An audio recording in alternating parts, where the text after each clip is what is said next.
bon o kofe muso do ka ɲininkali tun du nana dawudabu an ye ɲininkali dɔ de jaabi dɔ de ko ni muso ye dilantigi la bon an ko muso ka dilantigɛ o ye haramu ye hadisa minnu nala na an y'o fɔ a ko ale ye ɲininkali jaabi mɛ ko ale siranna dɛ ko parce que ko ale ye dilantiga cɛ la ko ale ka cɛ bɛ musirikɛ baaraw de kɛ bon ni pereperilatigɛ min b'a la ko ale kɔni ye nin kɛ ale siranna bon balimaw min ye nin dilantigɛ ye a kuma ka ca a kuma cayara kana ma cɛw b'a fɔ an ye muso bɛ dilantigɛ musow yɛrɛ bɛ weleli kɛ ka jɔn ko ala fɔ tiɲɛ la ne ka cɛ baewa sosoli bɛ n'a cɛ n ye nin fɔ ye a ma sɔn ne fana dilantigɛ la a bɛ cogo di a ka ca ka fɔ hadisa minnu nana la an b'o dɔ fɔ balima muso ka dilantigɛ i cɛ la ko dɔ ko min ni silamɛya sariya y'a haramuya a bɛ kabayira junubuw de la hadisa dɔ nana ciden ko kisi ni nɛɛma b'a kan iza da rajulu imra'atahu ila firashihi فبات خدبان عليها لعنتها الملائكة حتى تصبح بغاري ني حديث ابو كيدن كو تشي نا يا كم مسوله كنا كدلما ني مسوبنا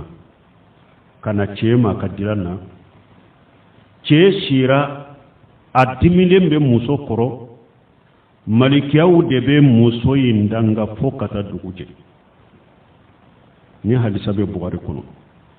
hadisa wure nana abu hurairah bolo ko ciden ko kisini nema baka ijabatatil mar'atu muhajiratan firasa zawjiha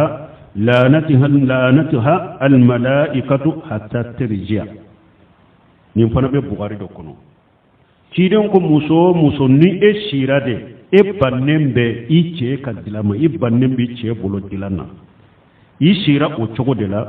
malikiyaw bi danga de fokki sagi katika cema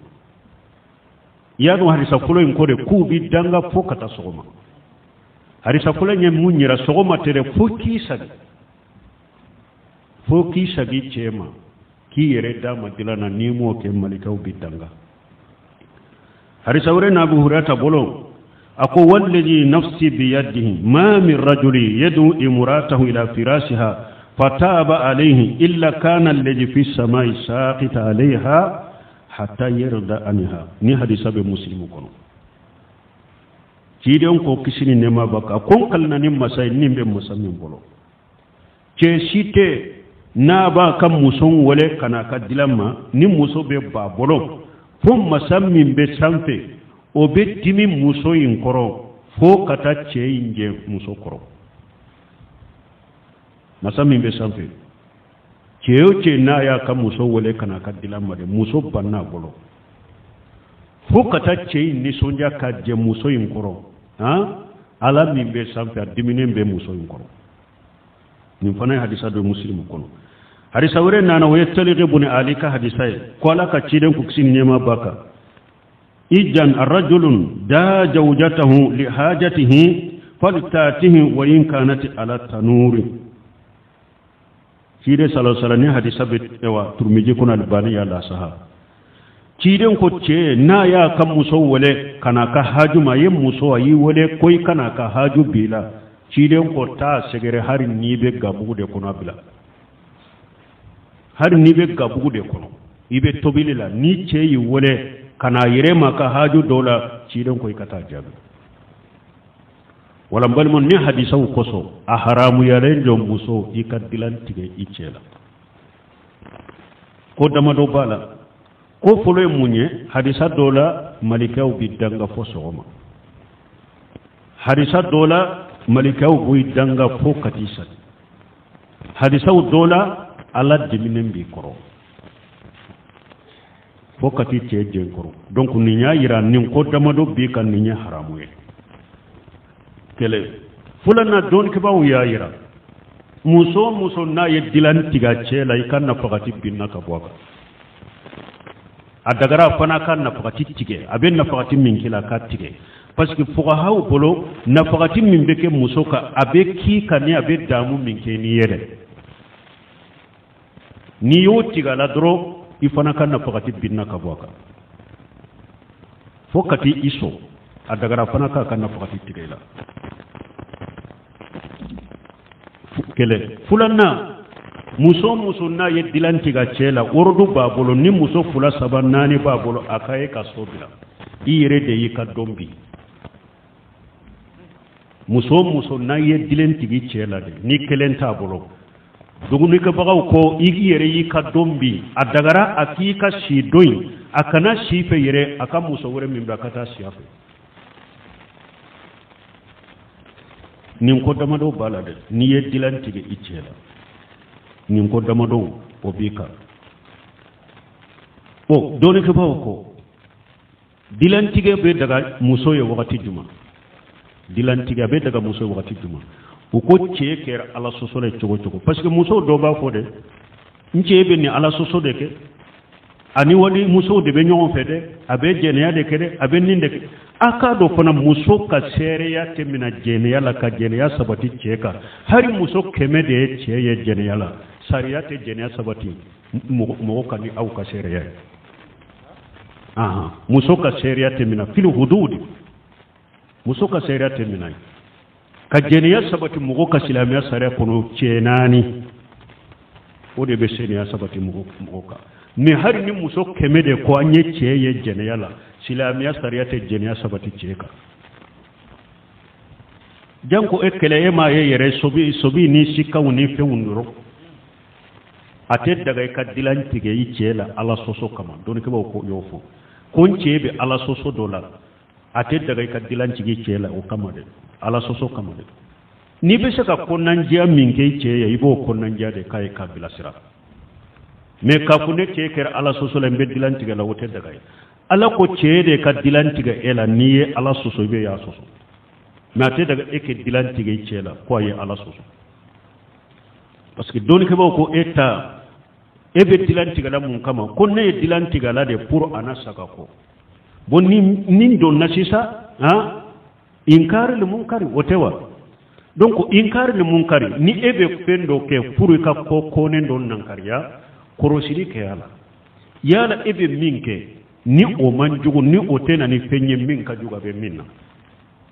ni e ko chebe ala soso o be ni wali muso de be nyogon fe anu be nyogon talfo be dilanti gala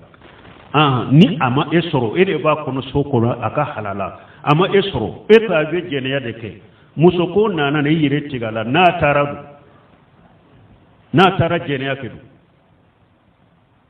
o manjugu wa kateme e kala e wa inkaru inka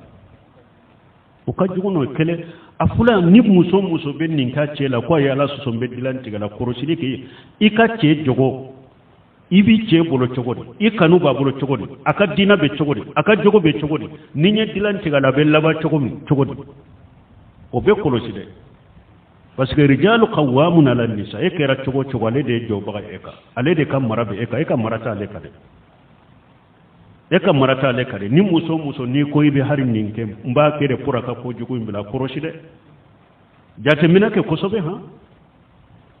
yikace ka adabu be la halamina ka jogo be la halamina aka dimi be degere mina aka dimi tala ka dimi matilba aka dusu be degere ni mbede koroshi kolosani kake donc wala don ke bawo ko ala soso kama te daga muso ka dilantige ice ala soso kama ala soso imba ale deni ala ce wuta daga e ka hakkebi e ba ka hakke damade e be kunnan jani bilasere min kay bo kay muso be se ka dilantige wordu dirma ka dilantige celma yoromi na banna ki kan na fakati wajibi min ba ka banna ko dipew ni ce banna kan na fakati kamalu tede na fakati be ken ka de me fe undo kanka ewa muso da fo de teke ate daga ka dilantige lo kamade parce que do har yini firomu na ma sore bula be dilantige la wote daga yede na fakati min ya wajibe no de ma soro pew ayode tige yila doni ke ba ko sababi fana boloya na kadi yece ya kan na fakati wajibi tige yila ti na fakati yerede worudu be bolo ki ka furusa na te na fakati ki ka kele ube ni be to abolo abe daga ika to abolo ni yere ko mbese ka sabala koro ka munya koro ibi to abolo ibi yere la bidai aka muso de ye ninte ewa fulay ube sabana ibe to abolo me fana be dilan cigala nin ka wajibi madin kana fati madin ne fana tilla nyere labule o dagariye wede nin na fati wajibi na yobi o te ki ka pew don ka ba ko dagaray fana ka dilan cigala ya puru ki ka hakke so ube ika bo abolo nin te kelewa fulanna nin muso be sika wajibile do yere ki yere tige i cela kani soro na kera kafiri kete salli yere de ate salli yere de pew nin te ko daga rede a wajibile de bi ka ya ki yere kumanca ce ma kani soro de kafiri de ni mo ko ni te salli o ye kafiri de kana so kasima hari ni be bole kati ka faso kono kata ko nya fu ye ku ka furusa aka salli ube ku ka furusa mi kan yere bilay parce que kafiri de doya ube icce be fulanka fo yala mushriki yala fulanka fo yakumba ba inya bala beta sujudi bi kabrude abeta kantigele ke kabrude abeta balude ke abe kolona filude ke nunu na nyogona nu sabatira icce la ko sabatirala ko mi delila bala qur'ana ni sunna ka ko nin ko masina ko ni ya ko be ni ya ke bora islamiya ko donc no sugu sabatira ice bolo a wajibire ka iki yere mina ka bodin cela kana shima ka mushriki ya inda bila ubi ika bole katika faso kono kata nyafuye iku ka furubo afamuna bodilan tige daga rabuso ne yoro dela ikan na fakati wajibini otigera ila ubi ate salli pew mana abe kola dro mimba kafiriya kallabo silama kono ubi mushriki ya kumba baba bolo ni sugo adagara wajibira muso ka iki yere tige kabo cela ya kafiriya yoro ni musrikiya yoro la fo ka tubi ube iki ka furusa bon nafaqati wajibri yoro abe daga iki yere tige kabwala fo aki kan nafaqati dima ube sirabi bolo yere iki ka furusa mais ni ote ko kera togo amanne ka hakke de hakke mise munumbe ni nafaqati wajibite ate daga ka dilenti gala akera ala sosolay togo ala soso mi ma labo silamiya kono ate daga e ka dilenti gala o kama akala soso bani ala ce ebe se ka ewa konnan jamini ewa wajulu min kala ibode kala kabila sira mi ate daga ka dilenti gala